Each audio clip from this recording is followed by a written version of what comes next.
again, guys. This is Gentleman Jim the Tailor. Victoria Baylor, Dressmaker. And hello, guys. You found yourself at the Tailor and the Dressmaker show. I'm here to tell you. Glad to be back with you for another week. It's definitely an honor and a pleasure. And we're going to pick up with, well, we've had some really great discussions. We did, and we got a lot of good comments, too. That's right. So we love your comments that you leave on our YouTube videos. Thank you so much for those. Of course, it's June, the end of June, needs to say. Right. And we're focusing on the sewing entrepreneur. So we're going to pick back up with that today.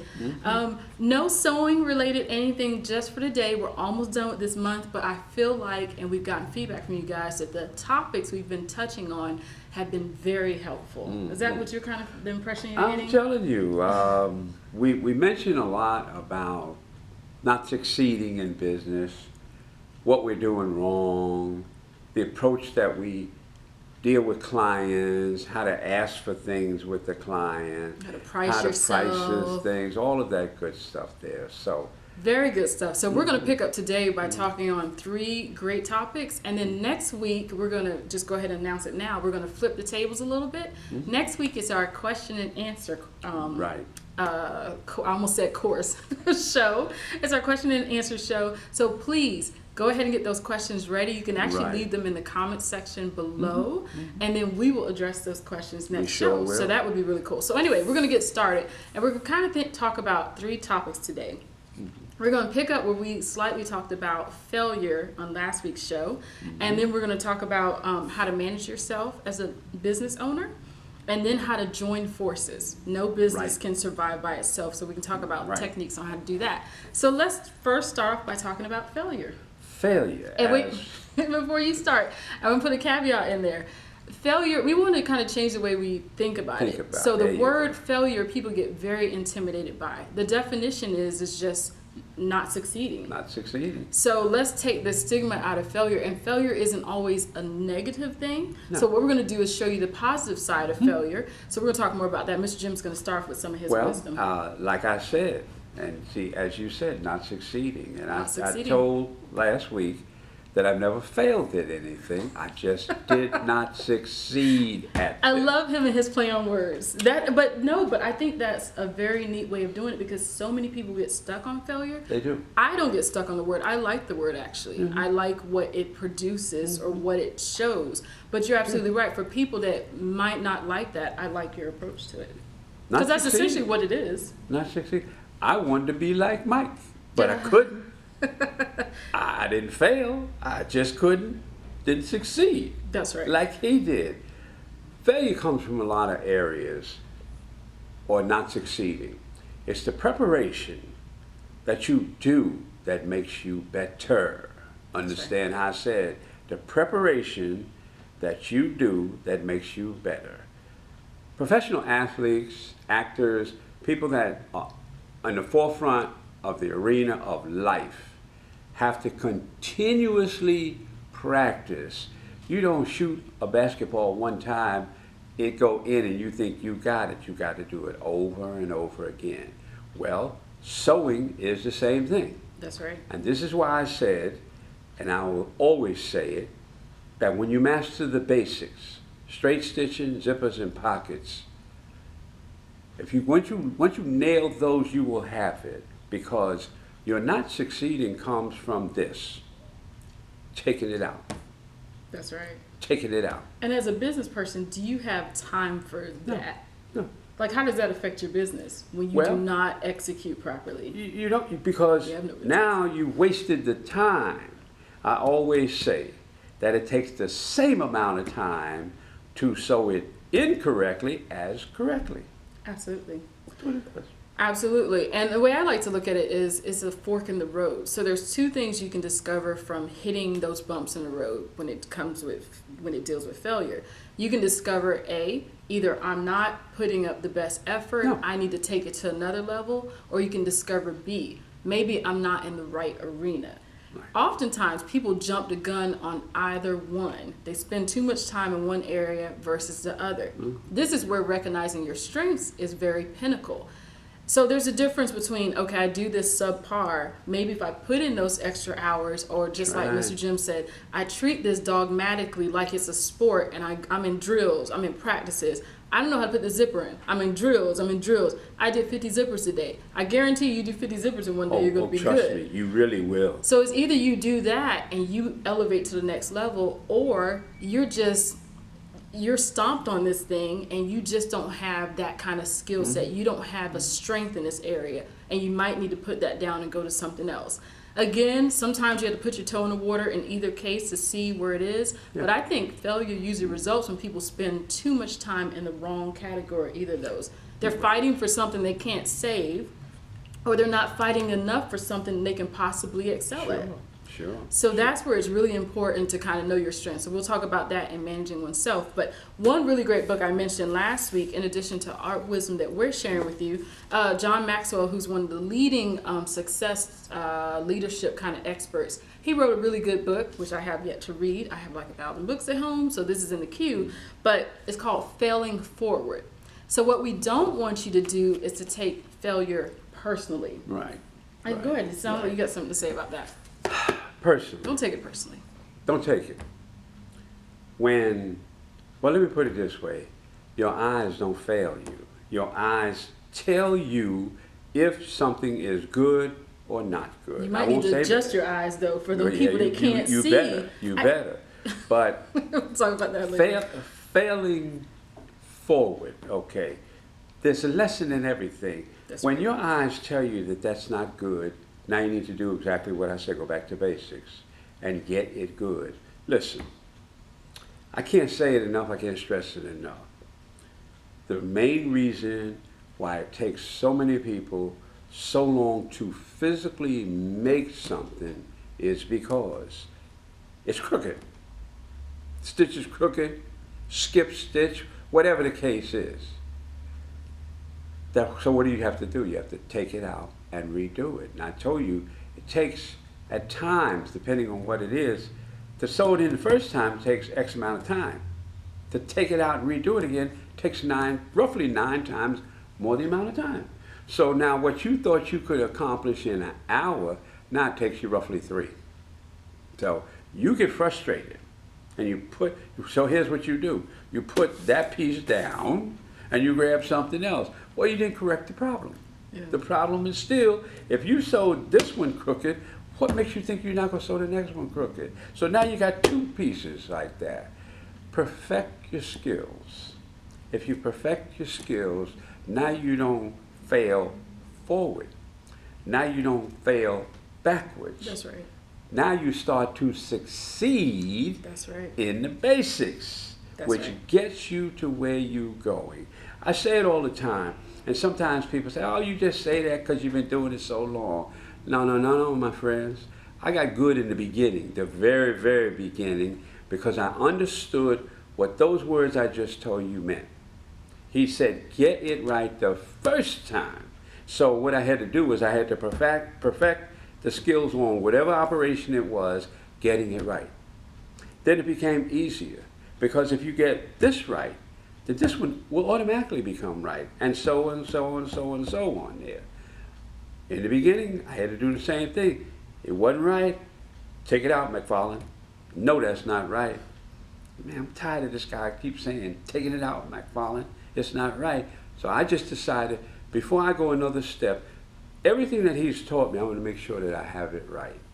Because in operational sewing, you do what?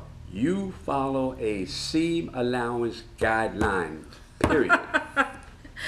And see, and you know, definitely take this to heart, because Mr. Jim obviously hasn't had a successful 53 years in the business as a master tailor. And it's always cute to me that you jump back to the basics, but that is usually the place where people skip, because they think they can bypass it and do all these things. And you're right, everything is built off the basics. So when it comes to business, if you feel like you have not actually succeeded in that department, it's probably not a good suggestion to be jumping out there. You might want to hold off on pursuing your business, or either pursue things that you feel like you can handle while you're growing in that other area to expand your business. Oh, absolutely. Look, if you want to judge how good you are, buy a garment and see the perfection in it. Then look at yours. Does yours look like that? Because if yours doesn't look like that, then you haven't succeeded in what they did to get theirs to look like that. That's right. Trust me when I tell you, they are experts on sewing straight. That's all they do, over and over again. So now when you combine putting the pieces together, they're expertly put in, piece by piece by piece. Now they might not hold up, but there are reasons for that too. Oh, that's a whole, yeah. But I guarantee you, they sewed them in straight. So that's really what I say, and I'll continue to say, as far as if you're going to be successful, especially in the clothing industry, if you just started with making something real simple, and you made it over and over again, and you perfected it over and over again, and you perfected it over and over again, you're perfecting your stitching. That's just really all you're doing. And that's your practice. That's your so remember, in order to get good at anything, and I mean, we're not trying to be all fundamentally and, you know, insult anybody that's actually been in business and are sewing straight, but you would be surprised. And we've encountered people are like, well, why is my business not successful? Well, maybe I don't have this process or I don't have this. And it's like, no, fundamentally, you have to be able to produce something that looks good in order to sell it. Sure. You produce it, it looks good, you won't have a problem selling it. Plain and simple. So the deal in detecting failure or where you're not succeeding is going to the source. We're trying to direct you to that source. That's all. So that's one of the things. So we'll talk about some more. Okay, so we've kind of harped on that before we wrap up this little segment on failure, but there's just a few other tidbits of information I'd like to share. Thank you, tidbits. I need more sleep. I was up to 1:30 in the morning trying to de-flea my dog. I had one flea and I was trying to find it. Anyway, whole nother subject. But however, when you think about failures, just two things to think about. We mentioned it. You want to separate yourself from it. Failing is an event, something you didn't succeed at. You know, if I make a pot roast and I burn it, that doesn't make me a bad person, doesn't make me a failure. You aren't the failure. You just did something that did not succeed. So learn to separate yourself. And I love some of John Maxwell's conventional wisdom. If you definitely get this book, it's an older one, so it should be dirt cheap if you buy it used like on Amazon. But just 7 little abilities needed to fail forward. And I love that he says fail forward, meaning every time you don't succeed, it can take you to another step where you are closer to succeeding. So first one is achievers reject rejection. So, you know, in the case where I said there's a fork in the road, if you mess up on something and you feel like you've gotten rejected from it, you can oftentimes just double up on your efforts and actually overcome that hurdle. So that's a part of people. They don't just hit think about it. Michael Jordan wouldn't be who he is today. You know, I think when he was balling in training camp or whatever, way before he hit the professional leagues, they told him he'd never succeed. And there's countless stories of people like that. Oprah Winfrey and all these people that are like super successful. They fought harder. That's right. You just fight harder. The second thing is achievers see failure as temporary. I love that. Yeah. Don't sit there and lick your wounds forever. So you bombed on a business interaction. We've done it. I'm here to tell you. You're there to learn. Be like, oh, I've added to policies because of something that didn't go right. You know, didn't go correct. So don't be stopped by that. Third is achievers see failures as isolated incidents. You're not defined by that. It's something that just happened. Keep it moving. Number 4 is achievers keep expectations realistic. That is so important. Yeah. If you're shooting for the pie in the sky all the time and you find that you don't ever hit it, well, maybe your expectations are a little bit unrealistic for what you're trying to do. 5, achievers focus on their strengths. That's what we're going to cover in the next section. That's the biggest thing. You can't really fail if you're focusing on what you're already good at. Right. The problem most people have with not succeeding is they tend to spend all their time trying to make their weaknesses their strengths. Yeah. That's the dumbest thing in the world. There's some things I just suck at. I just do. I don't spend my time sucking. So I focus my attention on the things that I'm really good at. I mean, we're all human. We just have those areas. It doesn't make us bad. But anyway, focus yourself on your strengths. We'll talk more about that.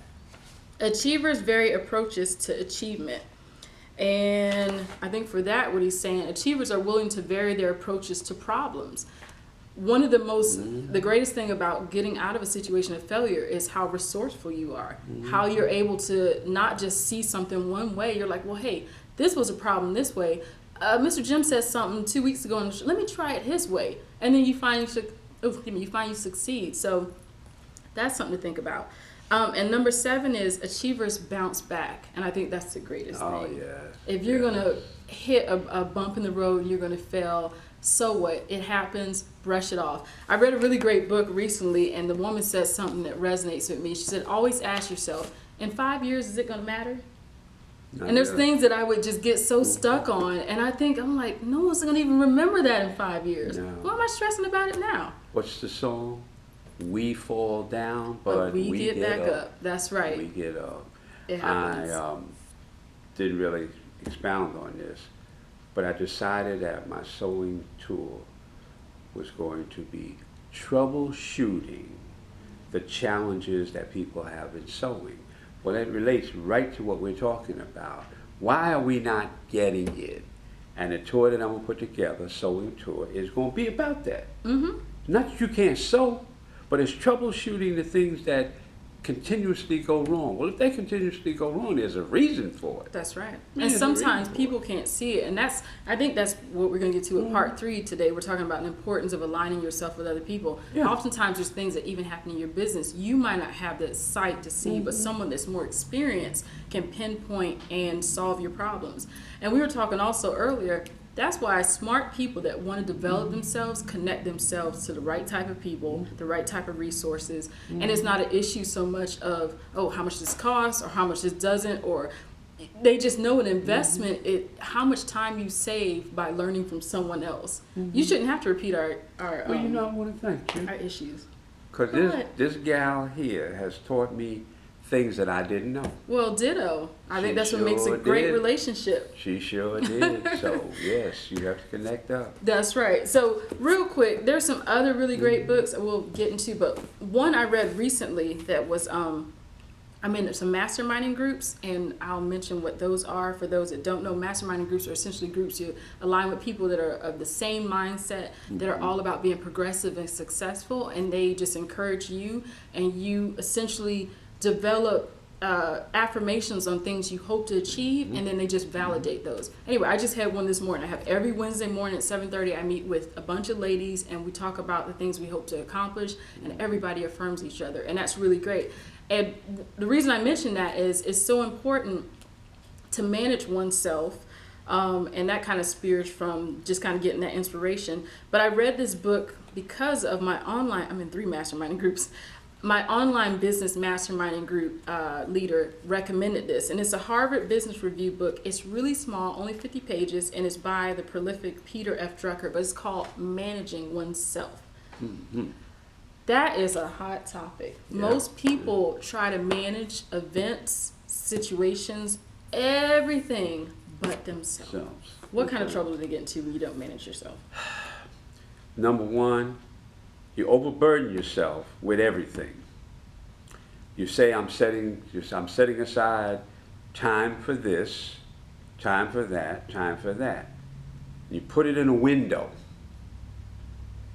This one goes out a little, so now the circle that you put it in can't be fulfilled, so you have to steal from this one. So now you're not managing yourself. Sometimes it's better to put less things. Oh Lord, we should do a show on time management coming up, like the business type. Oh yeah. You're so right. Putting less things in. That's right. And then I hear people all the time, but I micromanage. I'm doing this and doing that. Well, think about it. Do you really ever get everything accomplished? And then another question is we talked about in my masterminding group today when I was masterminding about some things I wanted to accomplish. I'm well aware balance is actually an illusion. There's nowhere in the world you can balance something. You can't balance in life. It's not going to happen. It comes down to priorities. What is important to you and what. So for me, when I first learned how to sew, I got rid of every other craft I did. I can crochet, I can knit. I haven't touched it in a few years. I mean, every once in a while. But I wanted to make my focus sewing, and I wanted to grow, and I wanted to grow my business. Have I been perfect at it? Of course not. Sometimes I'm a slacker. Yes. So I'm going to be real with you. But I know to kick myself in butt and go back in gear. But the importance of managing yourself is, A, to know yourself. That's right. And some of the things, it's funny, when I write in books, I got a lot of good points. And this is a $6 book. It's tiny. You can read it like in an hour. But it's important because it has a lot of great stuff. But some of the questions they ask are, what are your strengths? What are your incompetencies? What are you not so good at? Because believe it or not, if you don't even recognize what those things are, how do you know you're not repeating those constantly and then not succeeding, dealing with failures?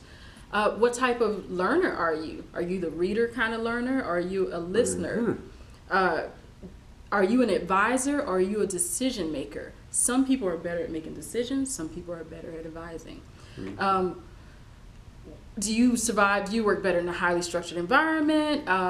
What kind of environment do you work best in? What are your values? What are your goals? We talked about strengths. Do your strengths align with your values? On and on and on. It's important to know yourself. Yeah. If you know yourself, you will know how to produce better, especially as a business person. Okay, so we're on the last part of this segment, which is called joining forces. Joining forces. Very important for a sewing entrepreneur. I think someone left a wonderful comment. She mentioned that, she's been sewing and that she loved the shows because it felt like she was in a community of, people that are experiencing the same thing she's experiencing. And that's so important to have be that, you don't want to feel like you're on an island by yourself, do you? No. Through the years, I've had tailors call me and ask me questions that I thought they should know. But it wasn't to where I'm gonna say, well, you don't know that. I just gave the information up. I showed them how to do things. I've had some come to me, show me a better way. You understand? I didn't just think, well, I know it all. If they came to me with some information that was helpful to me, I used it. If I needed information, I used them. They call me, I call them. Sharing information. I didn't know how many sewing groups were in the world. Oh, there's a lot now. I know that now. And you need to align yourself, like you say, with groups. And I tune into some of these groups and I hear them sharing questions. How do you do this? How do you do that? Well, if you're not in a sewing group, try and find you one. Because they'll give you a tidbit of information that might be just the part that you need. Let's give a little shout out to Alethea and Dawn over there at they do the Blab show, Sewing Blab, but they're the group, the Paracrafters. Yeah. So if you're looking for such a group, they're a wonderful group of just great talents that align together, show what they do, post questions. It's super important, and it's more important, I think, as a business person or a business sewing entrepreneur, to have people you connect with. Because I've always been able to, call Mr. Jim, well, what do you think about this price? I have some girlfriends that I'll send emails to like, hey, I've not used this fabric before. What do you think the output's going to be? Or this is what I was thinking. Let me know if I'm thinking a little bit off track. And they're like, no, you're good. I was like, okay, good. Yeah. Sometimes it's just good to have someone have an extra set of eyes or ears or thoughts on something. So you really can't progress without partnership. Yeah. And it's not going to happen. With cyberspace, it's so easy. You can virtually connect. I saw Sister Alethea planting some flowers the other day. She was planting flowers. Periscope. And she needed some help. And guess what? A gardener called in and gave her some information. See, I love that. So you don't know where it's going to come from. We are in the information age, and I hate to tell you this. If you are not progressing, there's really nobody's problem, or that's right. It's no excuse but your own. I mean, really, because you can find information from almost anywhere. So as far as the types of ways to align yourself with other people, there's always mentorship. I consider that to be probably the best way to just go to the top. Yeah, I love that. Yeah. And to talk about the groups is one thing. So one of my favorite scriptures in the Bible is, I can't remember where it's from, but it says iron sharpens iron. So if you think about it, you can't sharpen a branch can't sharpen a sword. It takes two sharp things to sharpen each other. Right. So when you are aligned and you connect with someone that's aligned, I mean, you can sharpen your capabilities tremendously. And I think that's where mentorship is key. Getting with someone that has the experience, and the proof is in the pudding. We talked about that, how to discern and pick the right people for that. The second thing is I love masterminding groups. One of my dear friends, Ashley Gilbert, wrote this excellent book, and get off Amazon. you can start and spearhead your own group. It's really Sure you easy. can. Sure And this you can. shows the ins and outs on how to do it, how to structure your affirmation. No negativity is allowed in this type of setting. No. All of it is progressive. And I can tell you, I've been in a masterminding group and I'm in 3 of them. I've been in for 2 years for my basic one. Just completely changed me, changed the way I think, changed the way I attack things. I know I got a bunch of girls that just got my back, and if I have any sewing questions, this isn't a sewing group rather, but if I have any sewing questions, I know Mr. Jim, I have some other people. It's important to align yourself. And then the third level is joining forces with like some great authors or people that you may know. One of the classic success books, Napoleon Hill. Yeah, Think and Grow Rich. And it's not a book about getting rich, it's a book about success. That's all. And he interviewed like 50 of the top successful people of the day. That's Andrew Carnegie, Rockefeller. Asked them their tips, their tricks, their techniques, and then put it all in a book. That's it. It's information. You were talking about joining forces. I don't go to a lot of fabric stores because I get my stuff through other sources. And a lot of time people bring fabrics to me. But I always notice that when I do go into the stores, there's always somebody say, "Do you sew?" Yeah, I love that. Do you sew? Where else to find an alliance with people that sew better than a fabric store? That's true. That's true. Because now they're not online, they're not over here, they're right in your neighborhood. That's right. That's right in your neighborhood.